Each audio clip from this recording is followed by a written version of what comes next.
The next thing I want to talk about is the Senate. You've heard of the U.S. Senate. It's this great big body where nobody can get anything done because you need 60 damn votes to pass literally anything. You've heard of the filibuster, right? So, first of all, I just want to start with the Senate. The Senate is the least democratic body, maybe ever. Okay.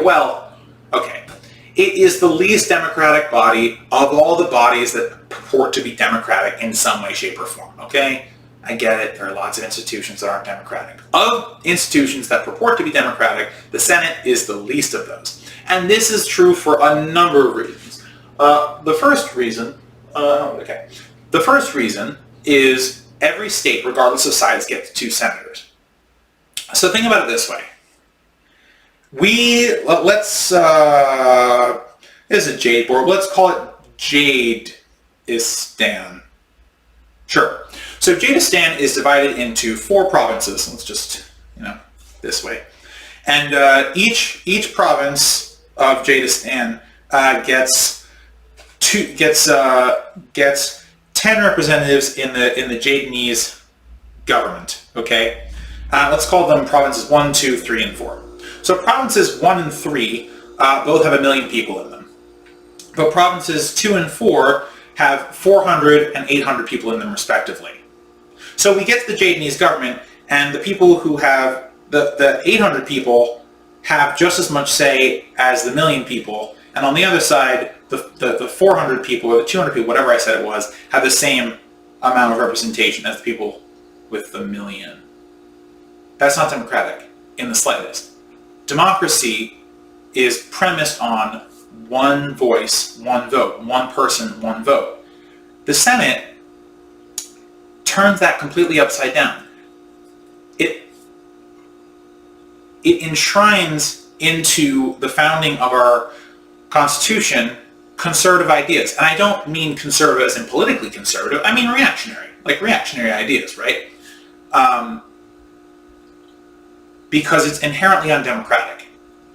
There are more states that have small populations and more senators than states that have large populations. So they have fewer senators, which is problematic because essentially what we're saying to the larger states is, well, because we drew some magical line around this group of people, that group of people gets less representation than this other magical line that we drew around a group of people.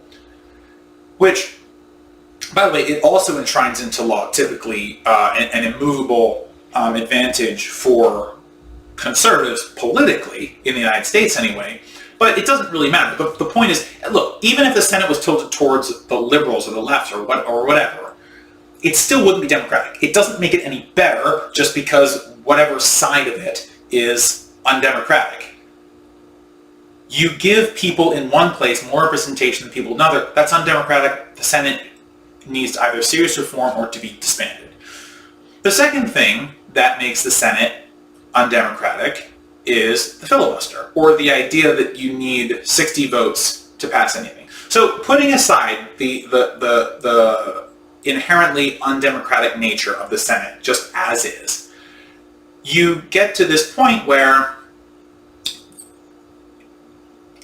even if we assumed that every senator represented the same amount of people, and as we said, they don't, but let's assume they do. In a democracy, the majority rules. So why is it that you need more than 51 senators to do literally anything? Well, because of the filibuster, or the idea that, and again, this is another huge advantage for conservatism, and I mean this ideologically at this point. Because not only can they get more people in when they represent fewer people, but they also, whenever they're in the minority for whatever reason, they can hold up everything.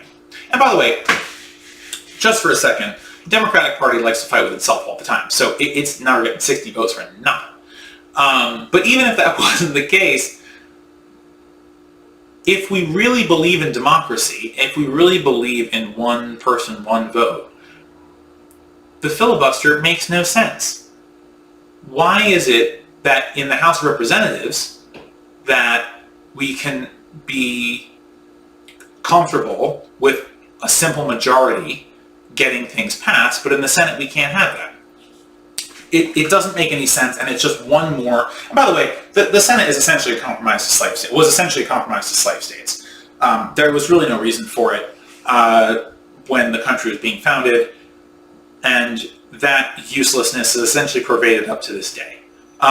There are ways to make the Senate more democratic, by the way, but really it's just an incredibly undemocratic body. The other way it's undemocratic, what was I just going to say?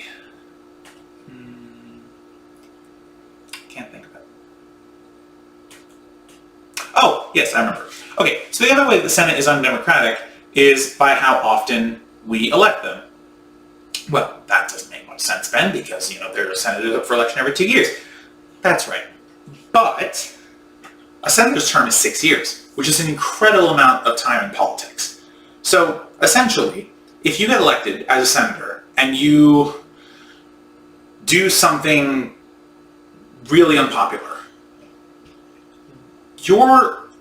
unless there's a recall election, by the way, recalling senators is, first of all, I'm not even sure it's legal in all states, but it's incredibly difficult where it is possible to do. And so if you do something on day 1 or day 2 or day 3 or whatever, people have to wait 6 whole years to run you out of office. That's crazy. And in the House, every 2 years, decent, right? Again, hard to say if that's a perfect system or anything, but 6 years, senators outlast the president. So if you do something really terrible at the beginning of your term, or even halfway through your term, or even 2/3 of the way through your term, there's going to be another whole election cycle between your bad thing and the time you're getting reelected. So there's very little accountability, which, by the way, adds to how undemocratic the Senate is. If your representatives don't represent the amount of people don't represent the same number of constituents as other representatives, are not able to pass laws by majority rule, and cannot be held accountable for their actions, you're dealing with an undemocratic body.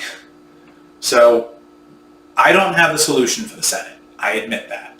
But the truth is, we need to do something about the way that the Senate is structured. Now, recently, Joe Manchin has been talking about how he wants to make the filibuster difficult, painful to use. So you actually have to go up there and jab, like I'm doing now, but for like 25 hours, which I would never do. That sounds terrible. I might be able to do it. I don't want to do it. It'd be terrible. Anyway, so you get to, they want to make it more painful to use, which admittedly would probably reduce how often it was used, but I don't think would make the Senate any more democratic. Just because the thing that makes it harder to filibuster or, is being changed, the amount that it makes the Senate more democratic is marginal at best. The truth is, the Senate is inherently undemocratic, even with the filibuster removed. Now, mind you, if we're going to remove the filibuster, if we're going to try and say everything can go through a 51-vote majority, great, perfect. For me, that is as close to a good system as you're going to get. You still have other issues.